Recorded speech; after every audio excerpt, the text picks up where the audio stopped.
Assalamualaikum warahmatullahi wabarakatuh. Halo semuanya, perkenalkan nama saya Muhammad Farhat, biasa dipanggil Farhat atau Ahad. Saya adalah mahasiswa baru IPB University. Pada kesempatan kali ini, saya akan menjelaskan mengenai beberapa soft skill yang dibutuhkan agar kita dapat menjalankan peran kita sebagai seorang mahasiswa dengan baik. Yang pertama, time management atau kemampuan manajemen waktu. Ketika kegiatan perkuliahan datang, seringkali jadwal aktivitas kita menjadi padat dan kita memerlukan manajemen waktu yang baik untuk menjalankan tugas-tugas akademis dan kegiatan-kegiatan lainnya, seperti kegiatan di dalam kampus maupun di luar kampus. Cara mengembangkan soft skill ini adalah membuat skala prioritas agar kita tahu tugas mana yang harus dikerjakan terlebih dahulu.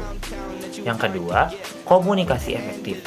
Banyak fakta di lapangan bahwa mahasiswa mengalami kegagalan di kampus diakibatkan rendahnya kemampuan mereka dalam berkomunikasi yang mempengaruhi tingkat kepercayaan diri dan juga dukungan sosial.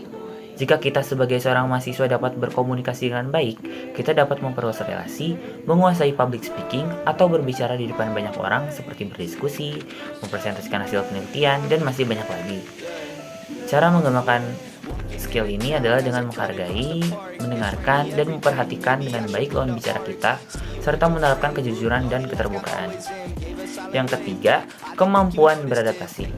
Sebagai seorang mahasiswa baru, kita pasti merasakan perubahan lingkungan dari masa SMA ke masa perkuliahan. Kita harus mampu beradaptasi dengan cepat karena lingkungan perkuliahan dan akademis yang berubah. Cara mengembangkan skill ini adalah dengan terbuka terhadap perubahan yang baru dan menerima perubahan itu. Yang keempat, problem solving atau penyelesaian masalah. Problem solving adalah kemampuan untuk menyelesaikan tantangan atau masalah. Namun, masih banyak orang yang tidak mempunyai kemampuan ini dan kesusahan untuk menyelesaikan tantangan atau masalahnya. Cara mengembangkan skill ini adalah dengan memahami situasi yang terjadi pada suatu masalah, kemudian mencari akar permasalahan tersebut, dan mencari solusi, kemudian menerapkannya. Yang kelima adalah leadership. Leadership adalah kemampuan untuk memimpin, mengarahkan, memotivasi, dan mempengaruhi orang lain untuk mencapai tujuan bersama, serta berani mempertanggungjawabkan hasil keputusannya sendiri.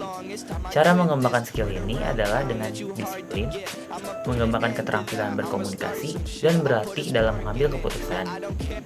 Yang keenam adalah critical thinking.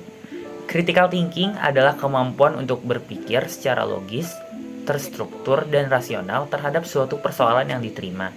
Keterampilan ini bisa membuat kita berpikir secara lebih objektif dan juga jernih sehingga keputusan yang kita ambil bisa lebih tepat. Cara mengembangkan skill ini adalah dengan mendengarkan secara aktif, banyak bertanya, dan mencoba memahami dari sudut pandang orang lain. Yang ketujuh atau yang terakhir adalah teamwork. Dalam memasuki perkuliahan, selain kita dihadapi dengan tugas individu, kita juga dihadapi oleh tugas kelompok.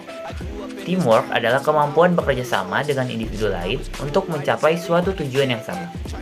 Cara mengembangkan skill ini adalah dengan belajar berkomunikasi dengan baik dan memahami peran serta tugas pada suatu kelompok tersebut. Sekian pemaparan dari saya, kurang lebihnya saya mohon maaf. Terima kasih. Wassalamualaikum warahmatullahi wabarakatuh.